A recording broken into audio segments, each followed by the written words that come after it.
Pet Talk UK, Pro Beez. Remember, subscribe to Pet Talk.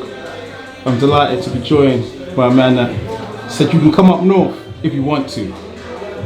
Dave Coldwell, how are you? I'm alright, thanks mate, how are you? I'm doing well. How's tricks? Good. I'm just waiting for February 8th and the boxing to start again, and all the shows to get kicking off. This Christmas break, New Year break. It's great for a week, but then I just want to get back to work. Yeah. I must admit, in the season break, it was getting a bit frustrated. I had to watch Arsenal, which made me a lot more angry. That's nearly as bad as watching Man United, mate. Something like that. What I wanted to talk to you about literally was this merry-go-round. I feel like boxing is sort of like the Premier League right now, changing managers. Now there's a big change of trainers. What do you make of all this movement? Obviously, the major one of recent note was Andy Ruiz Jr. Getting rid of Manny Robles, who took him to a world title. Took him to a world title, he won his world title, and then he decided to get fatter and not do what he was told, and then he blamed the trainer. It is what it is. It's happened, since boxing began, and it'll happen in the future.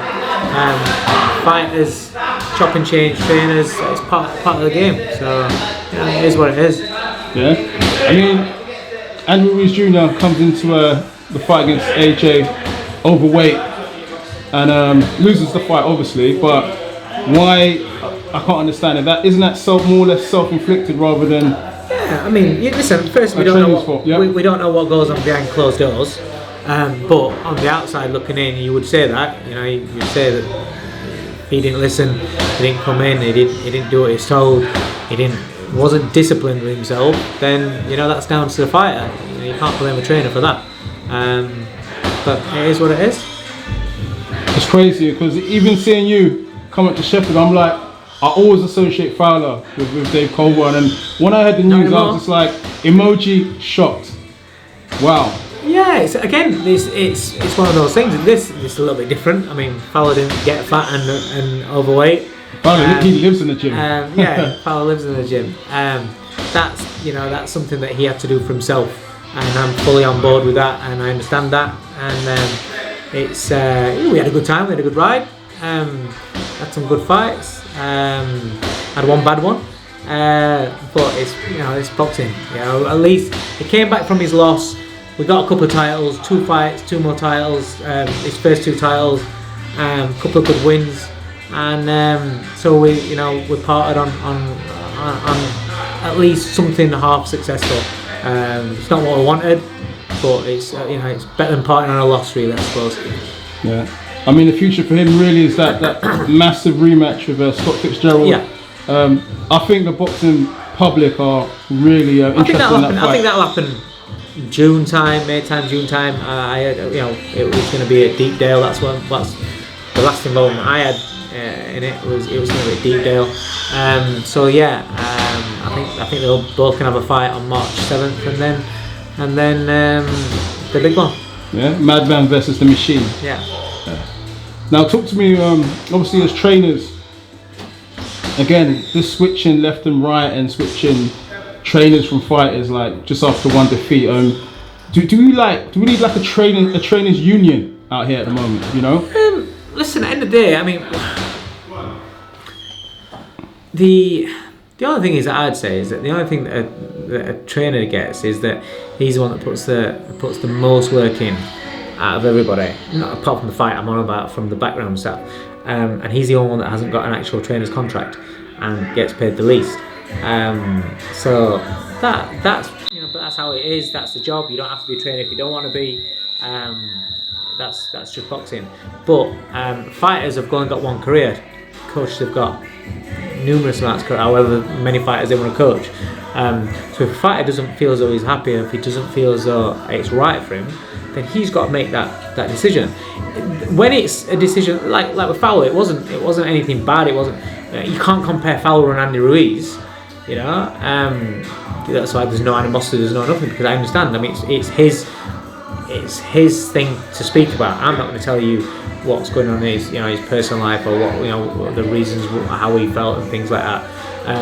but he wasn't happy staying in Sheffield on his own. And I think I saw an interview where he actually said a little bit, so I don't mind saying it. He said, you know, he's in the gym with me a couple of hours a day, he's doing his S&C session, and then he's on his own.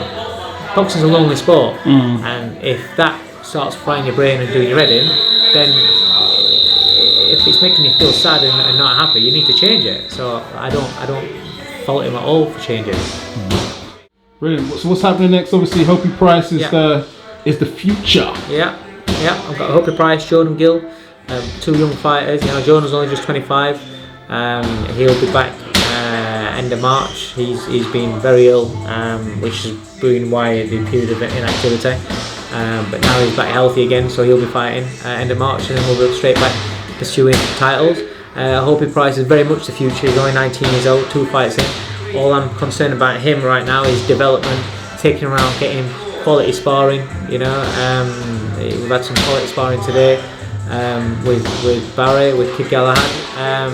Things like that are going to teach him, develop him. You know, learning little tricks that Barry does. You know, yet you can explain to them what they're going to do beforehand, but until they're in that position in the ring and it's happening to them, they don't quite understand it.